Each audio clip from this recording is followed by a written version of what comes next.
Just me, you know how like somebody you angry at a kid. I'm a fighter. If I touch you in any kind of way, like as far as I'm gonna hurt you. So it wasn't that. It was just me removing her from that situation that she didn't. Gervonta Davis has finally broken his silence regarding the recent lawsuit filed against him and the ongoing situation surrounding his upcoming fight with Jake Paul. According to Davis, also known as Tank, the lawsuit contains false allegations made by one of his ex-girlfriends, who he claims is trying to destroy his career. Got arrested. Is there any like positive reassuring things that maybe you can, in a situation of a fighter who's, the whole world's against them at the moment, and kind of just stay prayed up, talk to God, you know what I mean, and keep the faith. That's all that counts, and God will see you through. Awesome, appreciate it. Yep. In a statement released by Davis, he claimed there is now a recurring pattern among his exes who allegedly use desperate means to extort money from him. There's a growing trend among women I've had intimate relationships with in the past to use desperate means to get money from me. And just like before, it's happening right before another fight. It's all false. My team and I are actively working to resolve everything before my fight in 2 weeks. The fight is still on, and I'd appreciate it if my privacy could be respected during this time. Just mad, and once I seen her, I grabbed her by her neck. I just told her, I grabbed her like I should, like you gotta get out of here type thing. Like, and I probably was wrong for doing that. I was wrong for doing that, but it was so much of not me trying to hit her or. Davis's coach, Calvin Ford, told USA Today that Tank is doing well despite the lawsuit. He's doing great. Everything's good. That's why we're trying to figure out what's going on, Ford said. Jake Paul has also issued a statement about the situation, saying he and his team will look into the matter for clarity before making any decisions.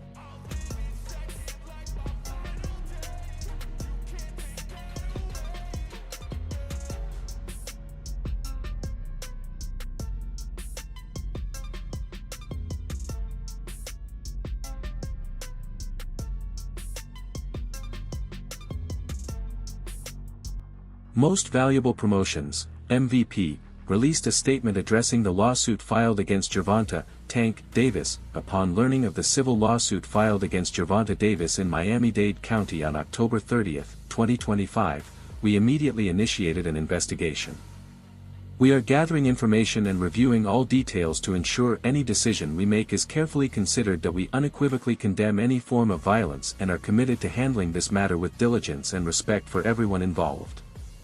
We will determine our next steps once our review is complete and after consulting with the appropriate parties. Gervonta "Tank" Davis Until did something then, awful again, and no, it wasn't scheduling another fight with Jake Paul. He beat a woman.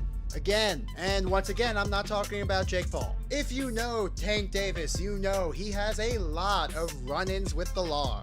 But this is actually a civil suit over a certain criminal case that was dropped earlier.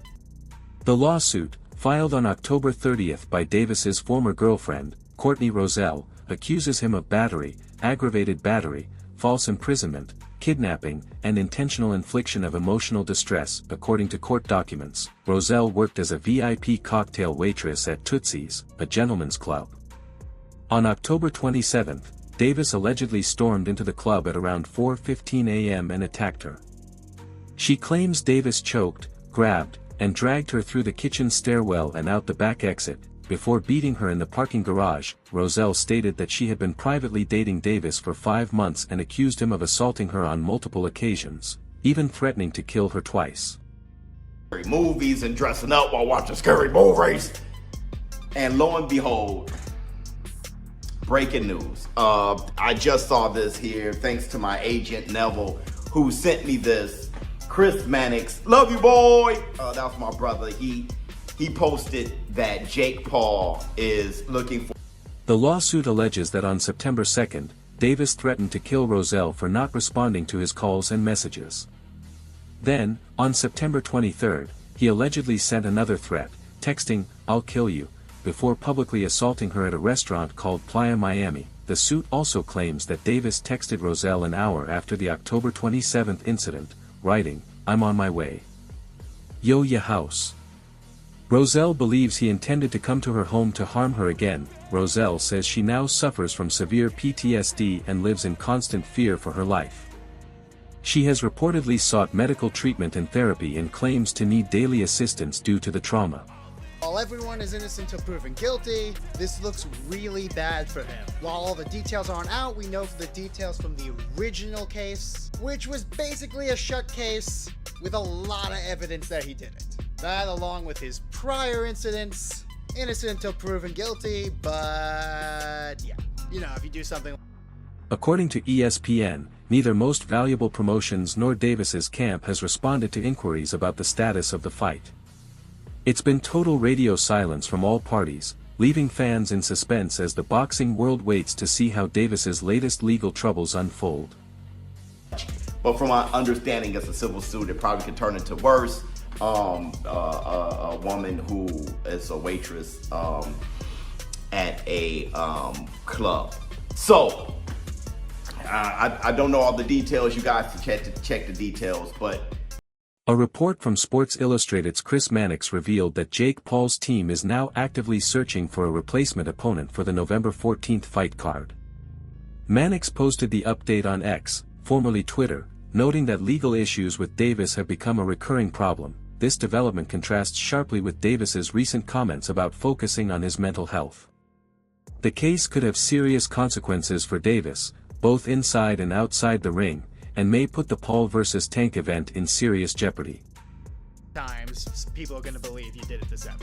So why is this coming up again? Well, now we talk about Jake Paul. There were a lot of theories that the reason the original charges got dropped, despite it being pretty clear that he was going to get convicted, was he convinced her to stop pressing charges so that he can actually schedule this Jake Paul fight. Because it was announced the day after the charge.